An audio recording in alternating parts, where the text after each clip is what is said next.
توریت، زبور اور انجیل.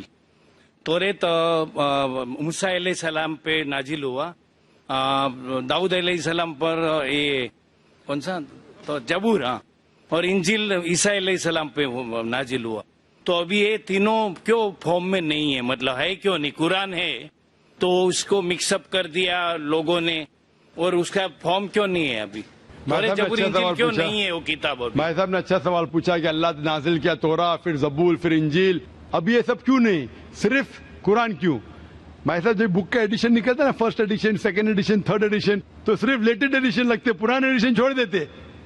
کیونکہ جو مین ساری کتابوں میں، ساری وحی میں بنیادی بات وہی تھی، ایک خدا کو مانو، اس کی عبادت کرو، نہ اس کی کوئی پرتیما ہے نہ کوئی مورتی ہے. لیکن جو مائنر پوائنٹس تھے، کس طریقے سے نماز پڑھنا شاید تبدیلی ہوئی، تھوڑا کھانے میں حلال تھا، کبھی حرام ہوا، یہ تھوڑی بہت بات بدلتے گئے کیونکہ لوگ نے اس کتاب میں ملاوٹ کی. جب وحی میں ملاوٹ آنے لگی تو اللہ نے ایک نئے پیغمبر کو بھیجا پھر سے اس کو صاف کر کے. لیکن جب اللہ تعالیٰ نے سوچا کہ یہ وقت ابھی صحیح وقت ہے، آپ پوچھیں گے اللہ تعالیٰ نے قرآن کیوں نہیں سب سے پہلے بھیجا؟ تو میں یہ جواب دوں گا، اللہ تعالیٰ جانتے تھے کہ انسانیت اس وقت تیار نہیں تھی قرآن کو حاصل کرنے کے لیے. 1400 سال پہلے اللہ ہمارا خالق ہے، انہیں جب یقین ہوا کہ یہ وقت صحیح ہے نازل کرنے کے لیے، انہوں نے قرآن نازل کی. اور جب نازل کیا اس میں لکھا ہے سورہ ہجر میں سورہ نمبر 15 آیت نمبر 9 میں کہ اللہ تعالیٰ نے قرآن نازل کی اور اللہ تعالیٰ اس قرآن مجید کی حفاظت کریں گے.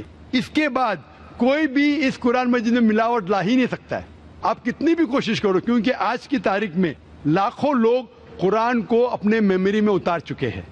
یہاں دنیا میں کئی حفاظ ہیں، لاکھوں حفاظ ہیں جو قرآن مجید کو اپنے دماغ سے پھر سے دہرا سکتے ہیں. دے نو دا قرآن بائی ہارٹ.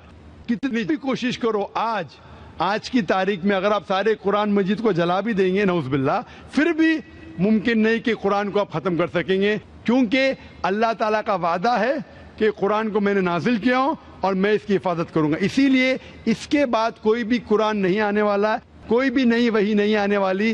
اسی لیے اللہ تعالیٰ فرمائے کہ آخری وحی کی حفاظت کریں گے، تو کہ تا قیامت ہر انسان کے لیے ایک انسٹرکشن مینول موجود ہے. آخری جواب تھا. وآخر دعوانا الحمدللہ رب العالمین.